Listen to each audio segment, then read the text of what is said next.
Lifestyle disease है। हमने अपना दुश्मन किसको बताया कि इंसान अपने को ही नुकसान कर रहा है। अभी हमारे जो हेल्थ के मेन कॉजेज है, ये खुद की दुश्मनी के कॉजेज है। इंसान दुश्मन को आक्रमण करता है और जब शांति होता है वो खुद को आक्रमण करता है। नमस्कार, मैं डॉक्टर अमिताभ बनर्जी, यूएचओ का चेयरपर्सन और एक सोशल मेडिसिन और एपिडेमियोलॉजी का विशेषज्ञ। जो भी सामाजिक चेंजेस हो रहे हैं, परिवर्तन हो रहे हैं, उसका हमारे हेल्थ पे क्या असर होता है, इसको हम सोशल मेडिसिन कहते हैं। और क्यूवाइव हमारे मीडिया पार्टनर है। हम इनके ज़रिए आप लोगों तक कुछ ना कुछ हेल्थ मैसेज देते हैं। तो आज मैं फिर से कोई फिलॉसफी, हेल्थ फिलॉसफी की बात करूँगा। जो ये पहले मैं कुछ हफ्ते पहले मैंने एक बात किया था आपसे, इसका नसीम तालेब का, इसका बेड ऑफ प्रोक्रेस्टिनेशन। हमने बोला था कि एक पुराने ग्रीक, इसमें किसी के पास लोहे का बिस्तर था, उस सब में फिट करता था। और मैं कहा था इसमें अंदर उसने एक एक लाइन में फिलॉसफी की बातें लिखी हुई है, ऐसे एक एक दो दो लाइन दोहे लिखे हैं। तो ऐसे ही मैं कई बार पलटता रहता है। तो आज सुबह मैं पलट रहा था तो एक लाइन मैंने पढ़ा, उसमें लिखा था कि लड़ाई के टाइम इंसान दुश्मन को आक्रमण करता है और जब शांति होता है वो खुद को आक्रमण करता है। तो मेरे को थोड़ा लगा कि एक लाइन में कितना लंबा बात कह दिया उसने, कितना गहरी बात कर दी उसने कि जब हम लड़ाई के टाइम हम दुश्मन से लड़ते हैं, शांति के टाइम हम अपने से लड़ते हैं। फिर मेरे को एक बहुत पहले एक फिलोसोफर थे और मैथमेटिशियन फिलोसोफर थे, बर्ट्रैंड रसेल। उनको नोबेल प्राइज भी मिला था लिटरेचर में। ये है बर्ट्रैंड रसेल। तो इन्होंने बहुत ऐसे फिलोसफी, ऐसे मैथमेटिशियन भी थे, मैथमेटिशियन थे, फिलोसोफर थे, लेखक थे, काफ़ी एसेज लिखे थे। इनका मैंने बहुत साल पहले, शायद 20-30 साल पहले मैंने इनका एक लेख पढ़ा था। उस पे इन्होंने लिखा था कि इंसान के 3 दुश्मन हैं। ये देखिए, ये 3 दुश्मन कहा था उन्होंने कि पहला दुश्मन उसका एनवायरनमेंट है। एनवायरनमेंट मतलब वातावरण। जैसे केव से निकला हुआ, गुफा में आंधी तूफान, अर्थक्वेक, वोल्केनो, फ्लड, उससे वो लड़ता है। उसके बाद बीमारी भी वातावरण में आता है। मच्छर है, काट लिया, मलेरिया हो गया, तरह तरह की बीमारी, बैक्टीरिया, जो कि हमने उसको अपने मेडिकल इसमें हमने उसको इंटरप्रेट किया कि इस फिलॉसफी को हम अपने बीमारियों पे कैसे लगा सकते हैं। तो उसके हिसाब से हमने किया कि एनवायरनमेंट में हम ये जो कम्युनिकेबल डिजीज है, जो कि वातावरण से, गंदे पानी से होता है, गंदे इससे होता है, या एक्सट्रीम हीट से होता है, फिर हमारे सोल्जर्स बर्फ में रहते हैं, हाई एल्टीट्यूड में रहते हैं, ये पहला एनिमी है। तब वो लड़ाई, दूसरे से लड़ाई की बात वो सोचता ही नहीं है। ये जैसे जैसे सिविलाइजेशन डेवलप हुआ, वो पहले अपना रोटी कपड़ा मकान देखा अपना, उसके बाद वो फिर पड़ोसी से लड़ना चालू किया। मैन, उसका अगला एनिमी हो गया मैन अगेंस्ट मैन।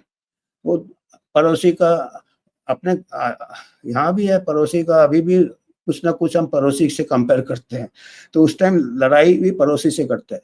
और फिर जैसे 2 पड़ोसी थे, बहुत बड़े-बड़े सुपर पावर थे, अमेरिका और रसिया। फिर बाद में रसिया का अलग-अलग हो गए पार्ट, तो फिर एक ही हो गया, अमेरिका हो गया। जब वो अगला दुश्मन को भी वो खत्म कर देता है, तब वो खुद का ही दुश्मन बन जाता है। ये बर्ट्रैंड रसेल ने लिखा था।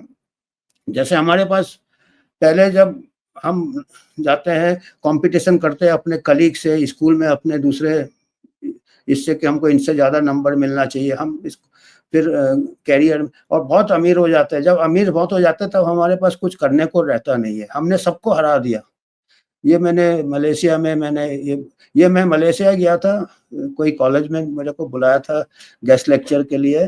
तो ये बिल्कुल उसके पहले ही गया था। ये देखिए, अक्टूबर 2019 जो पैंडेमिक चालू हुआ था चाइना में, उसके पहले ही गया था। और मैंने यही कहा था कि अभी हम बर्ट्रैंड रसेल के इसमें आ गए हैं कि अभी हमको लाइफस्टाइल डिजीज है। हमने अपना दुश्मन किसको बताया कि इंसान अपने को ही नुकसान कर रहा है, वातावरण से उसको नुकसान नहीं हो रहा। उसने कम्युनिकेबल डिजीज कंट्रोल कर लिया, अपने दुश्मन को कंट्रोल कर लिया।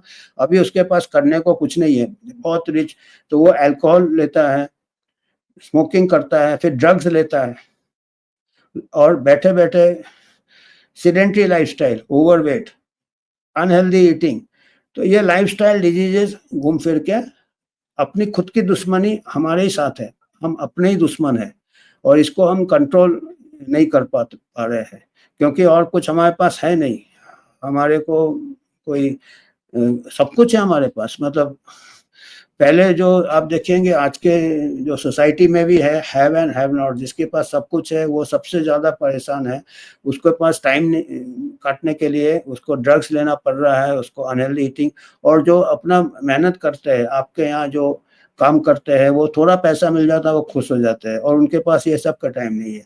तो ये जो लाइफ़स्टाइल चीज़ है, इसको मैं एक सामाजिक पहलू दे रहा था कि ये क्या जो जो तालिब ने बोला है कि आपका कोई दुश्मन नहीं है तो आप खुद के दुश्मन हैं।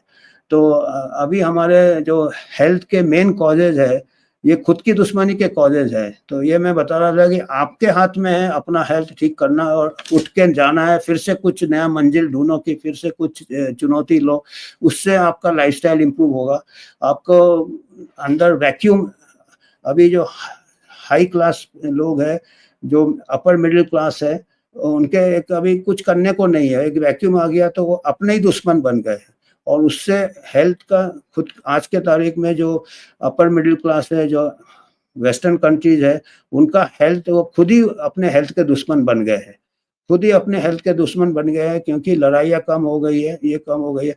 कुछ अगर मेजर ये हो जाए तो इंडिया पाकिस्तान भी अपने डिफरेंस भूल जाते हैं। मान लो बहुत बड़ा कहीं नेचुरल ट्रेजेडी हो जाता है, एक दूसरे का मदद करना चालू कर देते हैं, बट शांति के टाइम एक दूसरे से लड़ाई करना चालू करेंगे। इंसान भी ऐसे ही करता है कि जब उसके पास सब कुछ होता है, उसके पास फिर वो अपना ही दुश्मन बन जाता है। तो ये मैसेज देना था, ये मैं सोचा कि एक लाइन में इतना कुछ वो कन्वे कर गए। बर्ट्रैंड रसल ने 3 लाइन में बोला था, ये एक लाइन में बोले, तो हम इतने बड़े फिलोसोफर नहीं है, तो हमको थोड़ा आपको 5-10 मिनट लग गया समझाने में, पर मेरे को लगता है कि शायद ये मैसेज समझ में आया होगा आपको। धन्यवाद।